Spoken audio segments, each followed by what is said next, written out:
Hello there. Just me and my own here. It's right, quiet. It's a shocking day in South West Scotland. I mean shocking. It is absolutely bloody awful. It's been raining since I woke up. Sun has gone. That's it. Oh dear. Anyway, just during the week there, I got sent a message through Messenger. From a guy I've never met called Peter Bruce. I'm Facebook friends with his wife, although I've actually met her, but this is his ex-wife. And he sent me a link called for Jehovah's Witness documentary 1994, The Children of Jehovah. And I thought, right, okay, and he says, I've never seen this. I thought, right, I'll play it first to see what it's like. And when it came on, I think the first thing you see is a young witness. It must have been only about, I'd reckon, 13, chapping the doors on his own with his little briefcase in there. And I went, oh God. And of course it is dated because they're actually chapping the doors, actually trying to actually converse with people. Completely alien to the organisation as today.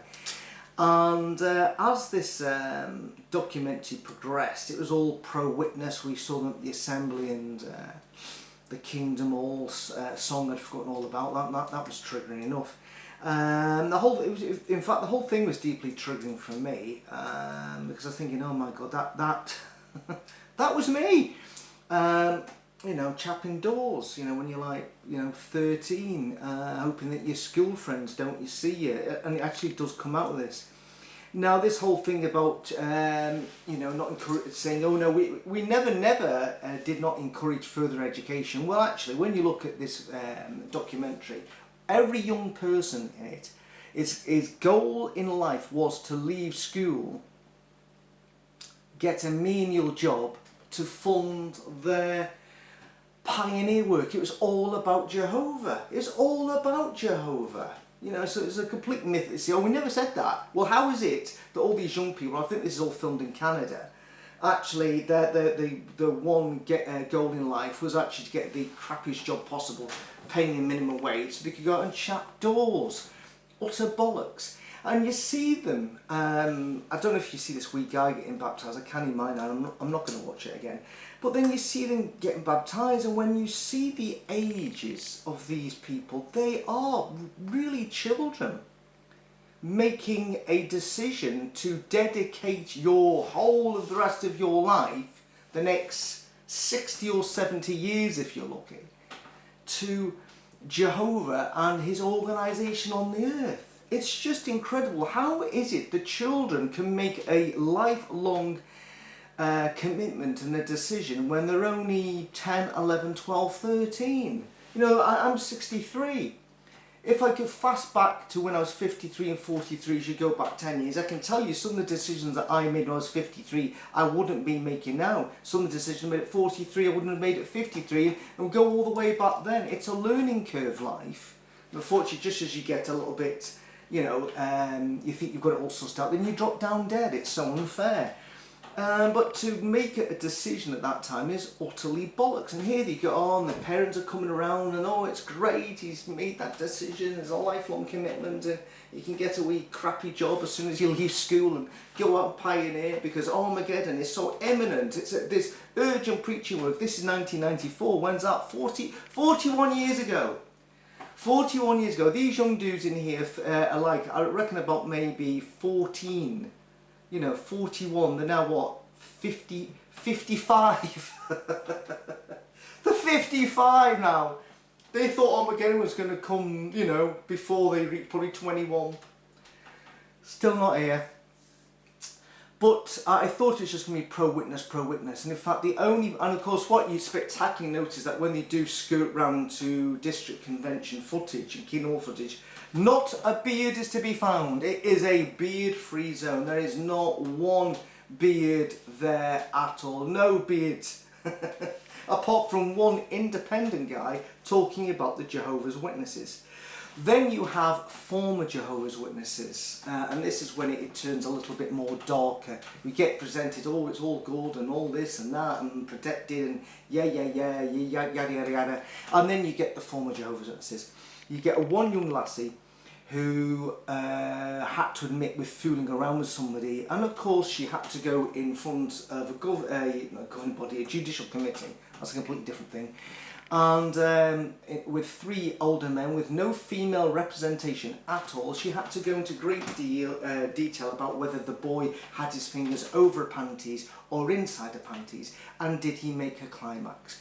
You know, what is going on? You know, probably the elders men going out you know, shooting one off in the toilet themselves.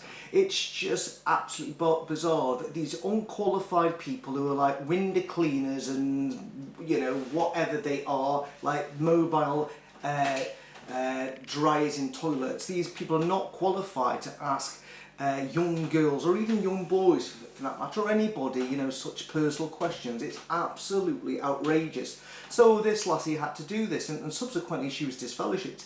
In fact, all that, I think the 4 people, a few were in shadows because they don't want their identity to be revealed, all have been disfellowshipped. All of them are now being cast out by the organisation, by their family, by their former friends, and it's heartbreaking.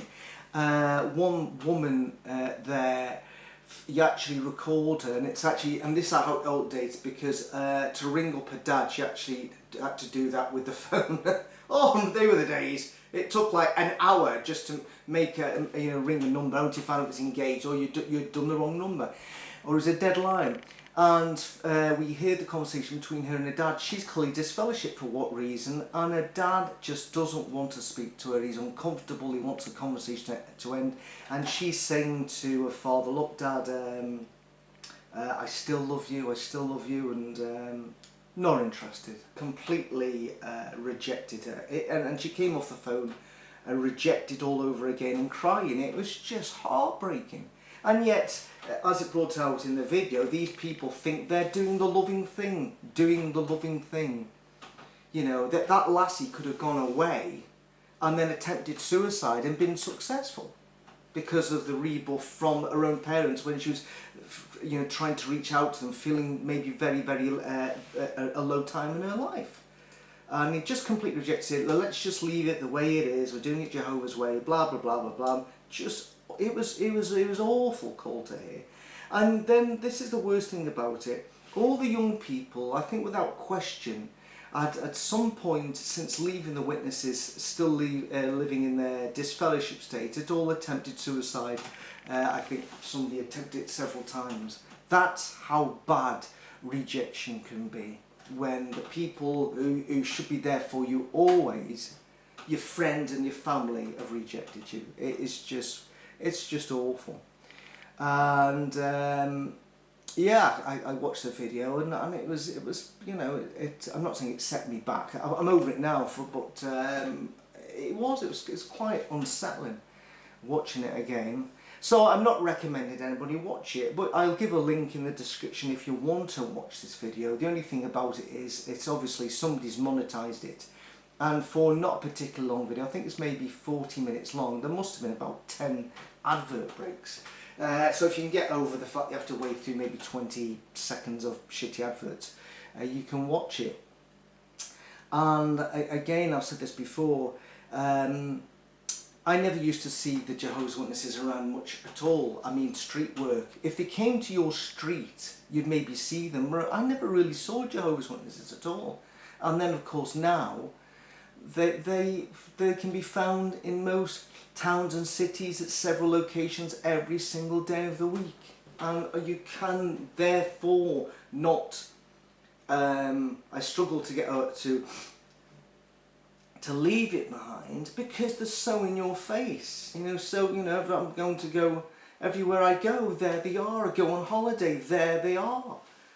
And infuriatingly, as I've said several times, not actually bothering to show any love or commitment or care for anybody. Just let them walk past, knowing that in their own mind that if Armageddon comes tomorrow, that all these people will die. It's just like, it's just a different organisation. But such a damaging organisation, when especially you listen to these people. So I just thought I'd do a quick video about that, and if you want to watch it, it's up to yourself, but needless to say, I found it quite upsetting personally, but it is what it is. Anyway, it looks like the rain's off. You can take the dog for a walk. See you later, bye bye.